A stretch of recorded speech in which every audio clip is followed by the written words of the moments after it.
আসসালামু আলাইকুম। তো আজ চলে আসলাম আমাদের মাঠের অনেক দিন পর সার দিতে। সাথে আমার ভাই আছে, সে এখন সার দেবে আমাদের মাঠে। এই যে মাঠটা, এটাই এখন সার দেওয়া হবে। এই যে সারগুলো বালতিতে দেখা যাচ্ছে, এই যে সার, পটাশ, সালফার, আরও বিভিন্ন পদের সার আছে।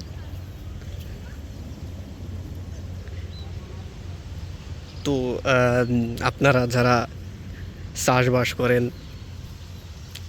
তারাও আপনারা এই ভিডিওটা দেখার মাধ্যমে আপনারাও সার দিতে পারবেন।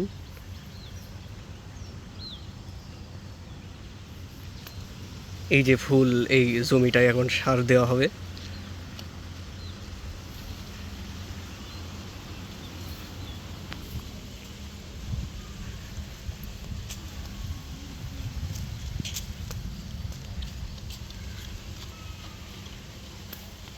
তো এখন মাঠে সার দেওয়ার জন্য প্রস্তুত।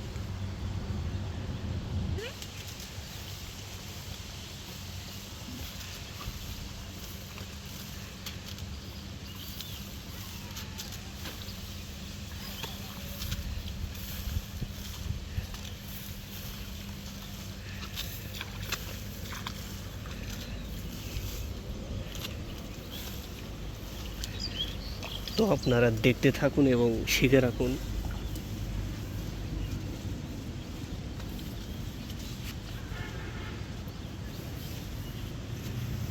আপনাদের অনেক গুরুত্বপূর্ণ কাজে।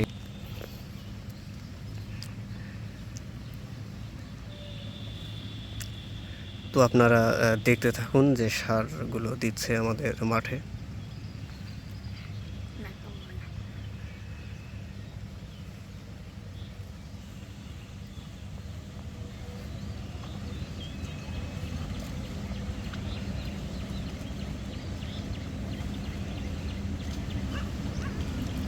আমাদের খুলনা হচ্ছে কৃষি প্রধানের জন্য অনেক বিখ্যাত।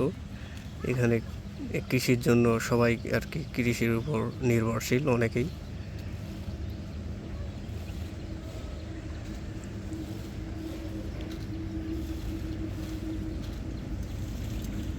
আমাদের খুলনা থেকে প্রতি বছর বাংলাদেশে অনেকেই আর্থিক এবং কৃষি সম্পদ অনেকই আর কি ব্যয়বহুল এবং অনেক অর্থনৈতিক উন্নয়ন ঘটে আমাদের খুলনা থেকে।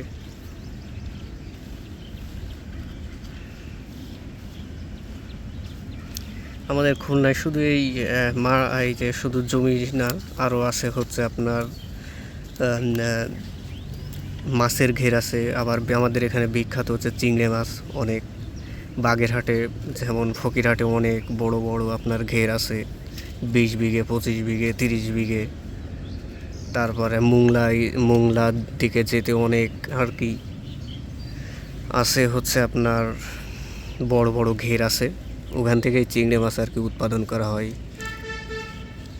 এইদিকে আপনার হচ্ছে আপনার খুলনার দিকে ওই কয়রার দিকেও আছে অনেক ঘেরেটার, এবং ওইদিকে আর কি বেশি ফসল উৎপাদন করা হয়। সাতক্ষীরাতেও অনেক আর কি চাষবাস হয় এবং পাশাপাশি মাছও উৎপাদন হয় খুব।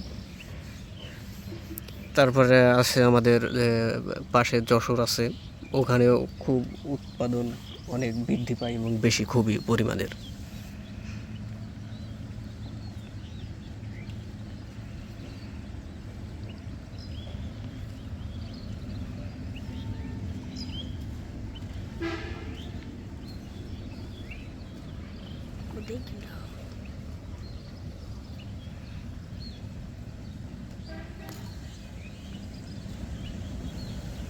তো এই টেকনিকটি আপনারা সকলে অবলম্বন করতে পারেন। খুবই সহজ এবং সুবিধাযুক্ত পদ্ধতি।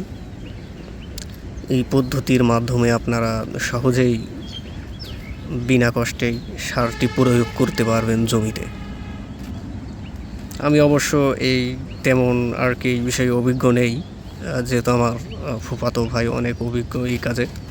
তো তার কাছ থেকেই শোনা, এবং সে বলছিল যে এইভাবেই সারটি দিলে কম কষ্টে আর কি সহজ সুবিধায় দেওয়া যায়।